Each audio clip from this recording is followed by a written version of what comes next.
pagbalik ni Asyong sa Tondo, alam niyang nagbago na ang lahat. Ang mga kalye na minsan niyang kinontrol, may bagong Panginoon na. At ang pangalang iyon ay si Totoy Golem. Hindi tulad ng ibang gang leader ng kabangga niya noon. Iba si Totoy Golem. Hindi siya basta siga. Hindi ito basta leader ng kanto. Isa itong lalaking may sariling ambisyon. At ang ambisyon na iyon ay ang maging hari ng buong Tondo. At para mangyari iyon, may isang taong kailangan mawala. Si Asyong Salonga. Habang lumalakas ang dalawang kampo, unti-unti ring nahati ang Tondo sa dalawang mundo.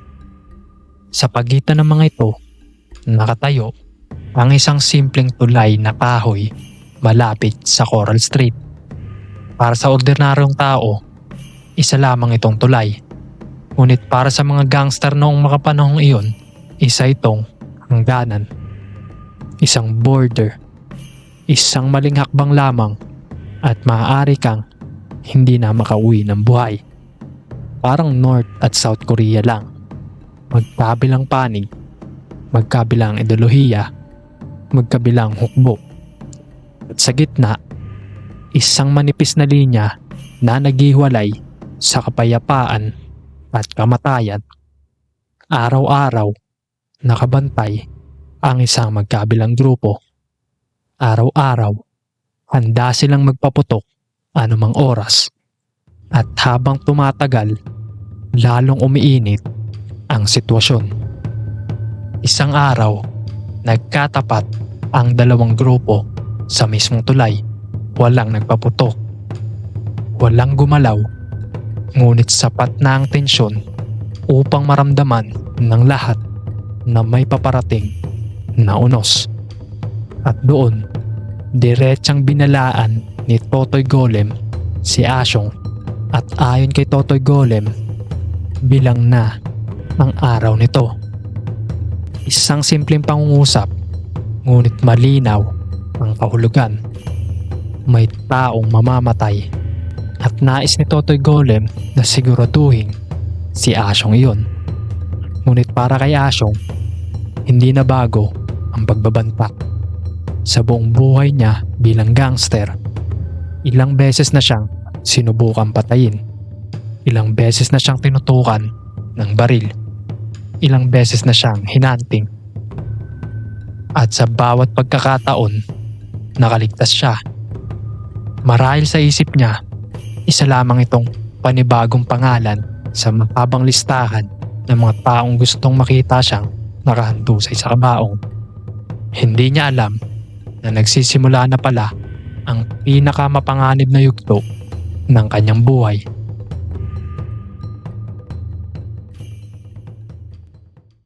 Lumipas ang ilang araw at tila normal lamang ang lahat. Sa isang pagupitan sa Tondo, nakaupo si Asyong habang nagpapagupit. Karaniwang araw, karaniwang usapan, karaniwang sandali. At ang barberong kaharap niya, hindi lamang simpleng manggugupit. Matagal na itong bahagi ng kanyang buhay. Isa sa mga taong kilala siya bago pa siya naging alamat. Bago pa siya naging hari ng Tondo. Bago pa siya naging Asyong Salonga. At habang nag-uusap ang dalawa, walang sino man ang nakapansin sa panganib na papalapit. At bigla, sunod-sunod na putok ng baril. Binasag na mga bala ng katahimikan ng pagupitan. Nagkagulo ang lahat. Nagsitakbuhan. At sa loob lamang ng ilang segundo, nagbago ang lahat. Nakaligtas si Asyong sa pamamaril. Galos lamang ang kanyang tinamo. Ngunit ang barberong kausap niya, hindi na muling nakabangon. Ang mga balang para sana kay Asyong, siya ang sumalo. May mga pangyayaring hindi mo nakakalimutan. At may mga pangyayaring bumabago sa pagkatao mo. Para kay Asyong, isa ito sa mga iyon. Sa unang pagkakataon, matapos ang mahabang panahon, hindi na lamang siya galit. Nasaktan siya ng todo at marahil nakonsensya rin dahil alam niyang hindi siya ang namatay. May ibang taong nagbayad ng presyo para sa digmaan niya, ngunit kasabay ng lungkot, may isa pang damdaming unti-unting lumalaki. Paghihiganti. Sa isip niya, iisa lamang ang maaaring may kagagawan nito, si Totoy Golem. At mula sa araw na iyon, hindi na lamang ito laban para sa teritoryo, naging personal na ito. Kinabukasan, sumiklab ang impyerno. Bit-bit ang kanyang paboritong Thompson submachine gun, pinangunahan ni Asyong ang kanyang mga tauhan patungo sa baluarte ni Totoy Golem. Hindi ito simpleng pagsalakay lang, hindi ito simpleng gantihan. Isa itong deklarasyon ng digmaan. At nang marating nila ang kampo, walang babala, walang negosasyon, walang awa, umalingaw-ngaw ang putukan sa buong lugar. Isa-isang bumagsak ang mga tauhan ni Totoy Golem. Ang iba ay nagtangkang tumakas at yung iba naman ay nagtangkang lumaban. Ngunit sa araw na iyon, tila wala nang makakapigil sa galit ni Asyong. Para bang bawat bala na lumalabas sa kanyang Thompson ay dala ng sakit ng pagkawala ng kanyang kaibigan. Ngunit nang matapos ang lahat, wala doon si Totoy Golem. Muli siyang nakaligtas. At marahil, iyon ang pinakamasakit para kay Asyong. Alam ni Totoy Golem na hindi siya maaaring magkamali. Dahil alam niyang habang buhay si Asyong, may banta sa kanyang trono. Kaya ilang araw lamang matapos ang paglusob, nagpadala siya ng isang hitman. Isang lalaking kilala bilang alias Pepeng Hapon. Tahimik siyang naghintay, nagmasid, nag-abang, at nang makita niyang paparating si Asyong, alam niyang dumating na ang kanyang pagkakataon. Dahan-dahan niyang hinawakan ang kanyang baril. Dahan-dahan niyang tinutok.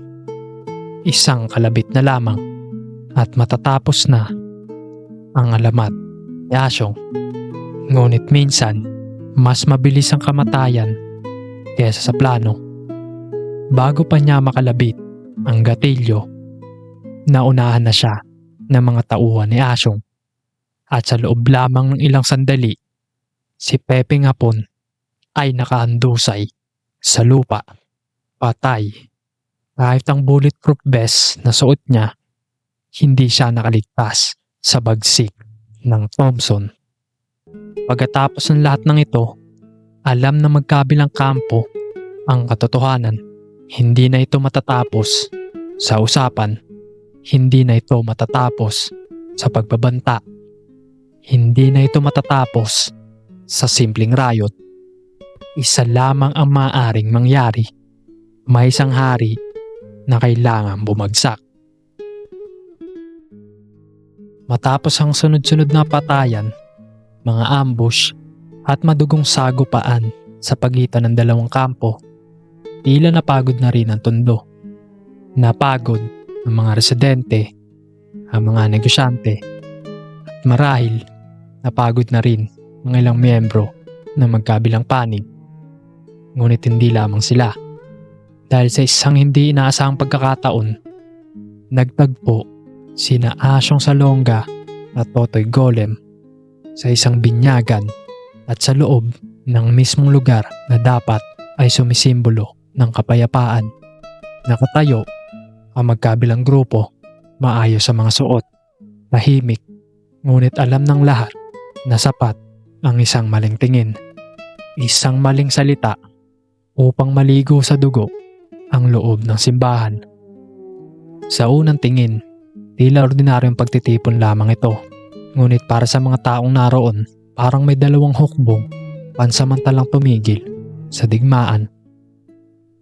Habang nagpapatuloy ang seremonya, lumapit si Totoy Golem kay Asyong at sa unang pagkakataon, hindi pagbabanta ang kanyang dala. Hindi galit, hindi bala, kundi isang alok, kapayapaan, pagkakaisa at pagtatapos ng kanilang digmaan. Para kay Asyong, nakakagulat ito dahil sa lahat ng taong maaari niyang marinig sa salitang iyon, si Totoy Golem pa ang pinakahuling inaasahan niya. Ngunit kung may isang bagay na matagal nang gusto ni Asyong, iyon ay ang katahimikan ng Tondo. Sa lahat ng taon ng kanyang pamumuno, iyon ang layuning paulit-ulit niyang sinusubukang abutin. Kaya naman, hindi siya nag-atubiling makinig. Marahil sa isip ni Asyong, ito na ang pagkakataon.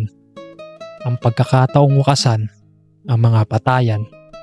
Ang pagkakataon na hindi na kailanman mamamatay pa ang mas maraming tao. At ang pagkakataon na pag-isahin ang Tondo sa ilalim ng isang direksyon. At marahil sa unang pagkakataon, nakakita siya ng isang pag-asa na pagkasunduan nilang magkaroon ng mas pribadong pag-uusap, isang pagpupulong, isang peace agreement, isang bagong simula. Ngunit kung minsan, ang pinakamapanganib na bala ay hindi yung nakikita mong paparating. Dumating ang araw ng kanilang pagkikita, October 7, 1951.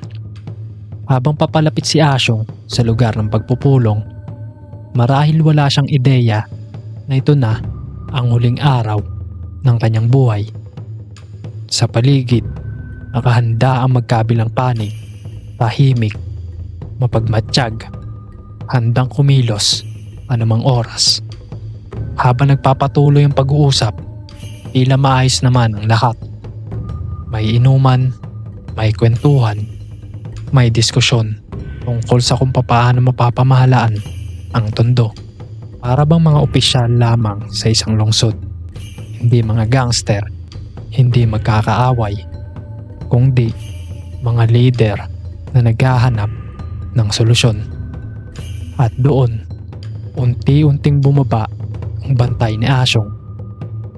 Makalipas ang ilang sandali, pinayuhan ni Totoy Golem na lumabas muna ang karamihan sa kanilang mga tauhan. Nais daw niyang magkaroon ng isang pribadong pag-uusap, mas seryoso, mas direkta, mas personal. Pumayag naman si Asyong. Doon nagsimula ang kanyang pinakamalaking pagkakamali. Dahil habang iniisip niyang kapayapaan ang kanilang pinag-uusapan, iba pala ang laman ng isip ng kanyang kaharap.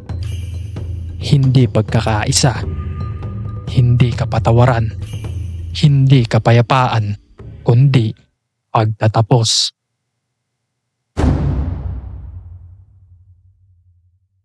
May mga nagsasabing may kakaibang nangyari. May mga nagsasabi namang biglang sumuka si Totoy Golem. At para sa ilan, iyon pala ang senyales, ang go signal. Sa loob lamang ng ilang segundo, nagbago ang lahat.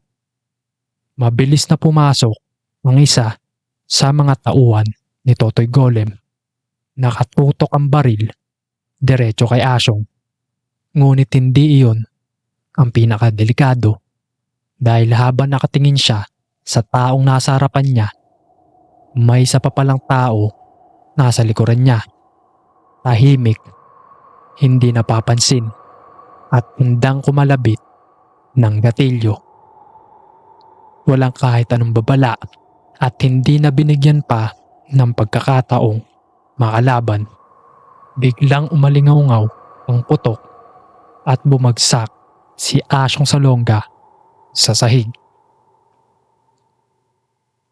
Ang lalaking minsang naghari sa Tondo, ang lalaking kinatatakutan ng mga gang, ang lalaking hinahanting ng mga pulis, ang lalaking minamahal ng mga tao, sa loob lamang ng isang iglap, ay wala na. Habang nagkakagulo ang paligid, mabilis na tumakas ang mga tauhan ni Totoy Golem. At nang makapasok ang mga tao ni Asyong, huli na ang lahat.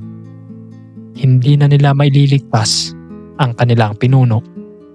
Hindi na nila maibabalik ang kanilang alamat.